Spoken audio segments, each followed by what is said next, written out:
Today, we're taking a look at those who dance with Lady Luck themselves, even at the dismay of their allies. The Gambler. The Gambler is exactly what you think they are. They spend Pig to trigger various games of chance in hopes of winning big, and most of this job's success is left up to pure chance, so it definitely isn't for the faint of heart, as you would expect from a job named Gambler.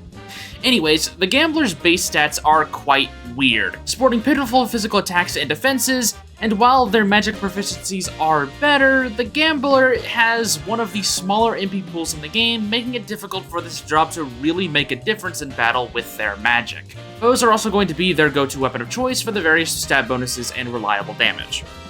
Now let's move on to the Gambler's specialties, starting with All or Nothing. When battle concludes, experience points, JP, or Pig have a chance of being multiplied by either 0 or 15 times, effectively making it to where your team will either gain absolutely nothing or an insane bonus on your spoils. You can tell you've gotten the 15 times bonus when a little gold coin animation plays on your Gambler. So I personally despise this specialty, mostly because it frustrates me whenever I complete a battle and don't get a reward from it, especially when JP gets multiplied by 0. Very, very annoying. The specialty alone makes it to where using JP orbs is probably your best bet for leveling the Gambler, so you don't screw over your other jobs. On the other hand, when you do get that big bonus, boy do you feel it. It's one of the best feelings in the whole game. The Gambler's second specialty is Born Lucky. This specialty will rig the Gambler's roulette skills to be slightly more in your favor than normal. Born Lucky also increases the Gambler's base luck by 10%. Making them prime thieves or element appliers if that piques your interest. I'll go into each of the roulette changes as we get to them, so we can move on for now. The Gambler's special move is Jackpot. This move will restore all of your party's MP to full, as well as rewarding a set amount of Pig based on the user's job level. The max amount of Pig that can be obtained is 11,111 at job level 15. Weird number, I know. This Pig reward is not affected by items like the Golden Egg. And the bonus effect of Jackpot is a 30% boost to the party's critical hit chance. Jackpot being a free MP restore is quite different from any of the other special moves we've seen so far, and it gives the Gambler a little bit more utility to help out the party in a net positive way. So now let's move on to the Gambler's combat ability, starting with their main combat skills, Roulette Wheels. There are going to be quite a few different roulette wheel moves that the Gambler has, so we're going to be going over them quickly, one at a time. First is Odds or Evens, which has the Gambler deciding whether to bet their Pig on odds or evens, before spinning the wheel. The damage dealt by this attack is based on whether or not you won your bet. Born Lucky not only increases the damage gained from winning a bet on this wheel, but it will also turn one opposing number into a number that aligns with your bet. An example being, if you bet on evens, the number 1 will turn into a 10. The damage output of this ability is honestly not too bad for basically just being a 50-50 shot. Next is Life or Death, which will have the user spin a wheel with various numbers along with a few skulls. Landing on the numbers will revive any fallen teammates with 100 times the number you landed on for HP, while the skull will kill the Gambler. Although this can be negated with gear or passives with instant death immunity. Born Lucky replaces the number 1, which normally turns into a skull, with a 10 instead, leaving only 2 potential skull spots on the wheel. This roulette is actually pretty decent at recovering your team from near-death points, especially since you can negate the only downside from it with an item or passive.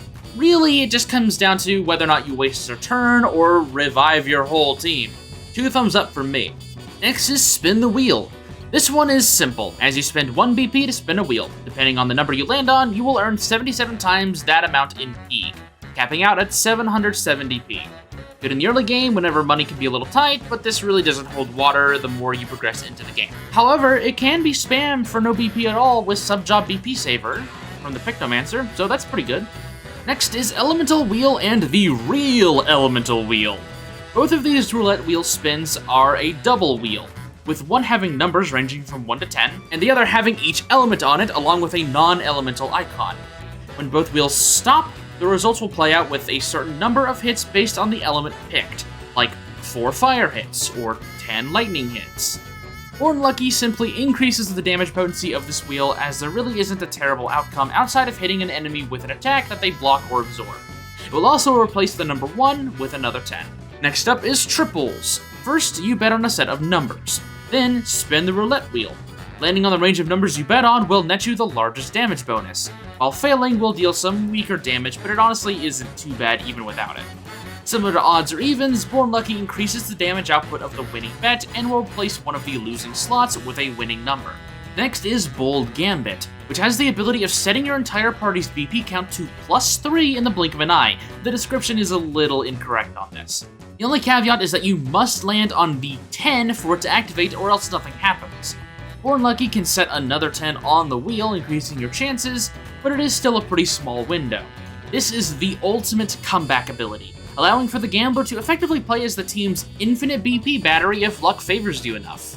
And last up for the wheels is Unlucky 8. This wheel sets 2 8s and 8 1s on the board when spinning. If you land on the 8s, the gambler will deal an insane amount of damage, with the 1s resulting in a pitiful attack as you would expect. Born Lucky raises the damage output of the winning attack, along with replacing a 1 with a third 8. For how cheap this attack is, and with Born Lucky giving you a 30% chance of landing a strong hit, Unlucky 8 can really pack a punch under the right circumstances, and it'll hit pretty often. Now let's move on to the other combat abilities the gambler has outside of the roulette wheels, with Flash the Cash being up first. The gambler spends 50 Pig times their level to deal a set amount of damage that pierces defense. This is a decently strong attack that can be useful throughout most of the game as the gambler's all-reliable attack, as it doesn't really have a lose condition. Well, I guess outside of the fact that Flash the Cash doesn't hit the enemy at all when mimicked, since you aren't technically spending any money in the first place. If you can count that as a negative, then I guess it does have one downside. Moving on, next up is High Roller, which the first thing to mention is that this attack costs a whopping 10,000 Pig to use, which is over 10 times more expensive than the next highest cost ability. High Roller does an insane amount of single target damage, having one of the highest damage multipliers of any attack in the entire game. And unlike Flash the Cash, High Roller benefits quite a bit from Mimic, as you would normally only need to spend that 10k once, thanks to Mimic removing peak costs. If Lady Luck hates you on any other particular day, always know that High Roller has you covered, for the right price of course. And last up for combat abilities is Dealer's Choice. For just the low price of 1 BP, anything can happen. No, seriously, pretty much anything can happen with Dealer's Choice, ranging from healing your team, followed by dropping everyone's BP down to -3, to simply casting fire. I would normally compile a list of every potential happening that Dealer's Choice has in this case, but I think it would actually be funnier to let you experience that for yourself. Have fun! But now we move on to the gambler's passive abilities, starting with more money and even more money. Both of these passives increase the amount of Pig earned after battle and do stack with themselves and other Pig increasing effects. I would recommend you swap off of the gambler when using this so you can at least guarantee you'll earn some Pig after fights, but if you want to go searching for that times 15 bonus, then be my guest. Second up is Night Shift. During the nighttime, the user's luck will be increased by 20%. Note that this doesn't increase your odds at winning big at roulette, which is something I was mistaken about in my Freelancer video. Regardless, the 20% luck boost during nighttime paired with like Lunar Powered from the Black Mage is pretty insane, making passives like Revenge activate almost every time it can. And lastly is Rare Talent. This passive lowers the chance that a common item will be stolen or dropped by enemies. This is wonderful when trying to get that one pesky item or bond from an enemy, but I should point out that if you are looking for an item that turns out to be a common drop, Rare Talent will make finding that item way harder, so be sure to do your research. The Gambler is unlike anything else we've seen so far, and it honestly has some really fun uses, even if they aren't reliable most of the time. Using the Gambler should come out of a desire to have fun rather than play optimally, since I can assure you that you will be thinking on your feet quite often depending on whether things play out in your favor or not, which might not appeal to those who like controlling as much as they can in combat. When looking at sub-jobs for the Gambler, I personally look for picks that either give it a boost in the stat department, or can help soften the pushback of losing on a wheel roulette game.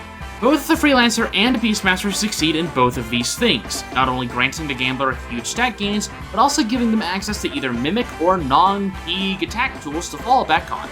Mimic is, in my opinion, more useful, but the stat gains from the Beastmaster are greater. The Spearmaster isn't a bad pick either, as its regenerative spirits and re-raise are excellent tools to help keep the Gambler and their team afloat if a risky gambit didn't play out as intended. And the Oracle is mostly there to help the Elemental Wheel hit as many targets as possible, since Elemental Impairment from the Oracle can be used to get rid of pesky immunities your opponents might have. The Gambler is a job that sacrifices consistency for complete chaos, letting each fight feel unique and challenging at the same time, as there will definitely be points where the game just decides it wants you dead. House always wins, after all. If it wasn't for their all-or-nothing specialty, this would definitely be a job I could see myself coming back to time and time again during a regular playthrough, since the Gambler is just really funny to play around with. There are many who would consider this job to be the weakest in the game, thanks to how underwhelming the roulette wheels can be, and the fact that there's a lot of luck involved, and while I won't deny that this job is definitely not good, it makes up in being a very different way to approach combat and strategizing that almost no other job provides, and I think that's worth something. Now we move on to the fashion tier list. Looking at my man Seth, I already spot many things I like. Starting off simple, the dark coat with the white stripes at the bottom is quite good looking, and the undershirt with baggy pants work quite well with each other as well. Also, I like the tie. I'm a tie guy, I like ties. But of course, the stars of the show in this case, are the various casino game pieces and sets strewn about the design. Game chips latched onto Seth's shoulders and belt, and the literal roulette wheel on his freaking hat. I can just see, like, that's where they play the little roulette abilities and whatnot. I'm getting off track here. Stylish design that screams Gambler without being too much or too busy. Easy A-tier spot. Next is Gloria, and she swaps out the standard tie for a bow tie, which is a better choice in my opinion. Bow ties are very cool. But she also has a few extra accessories tied to her outfit compared to Seth, with a deck of cards strapped to her thigh and a form-fitting vest instead of a cloak. Sleek design that holds up the idea of being a gambler pretty well, while doing its own thing. Another A-tier spot. Elvis takes the brighter coat option here once again, having just a slightly different colors to Seth. He still rocks this design quite well, so it shouldn't be surprised that we got ourselves another A-tier spot for Elvis. Not much else to say. And lastly, there's Adele, who ironically takes after the asterisk holder the most here. Her design is about on par with Gloria's, though as in tradition at this point, Adele isn't against being a little bit more adventurous, which is in line with her, of course. I will say, however, despite me loving the design of the hat for the entire crew, especially the fact that there is a roulette wheel on top of it, which is just really, really freaking cool, I can't help but wish the designers went with like a solid color instead of stripes. I think it's maybe a little too distracting. Either way though, it's an A-tier sweep all across the board here. Congrats, Gambler.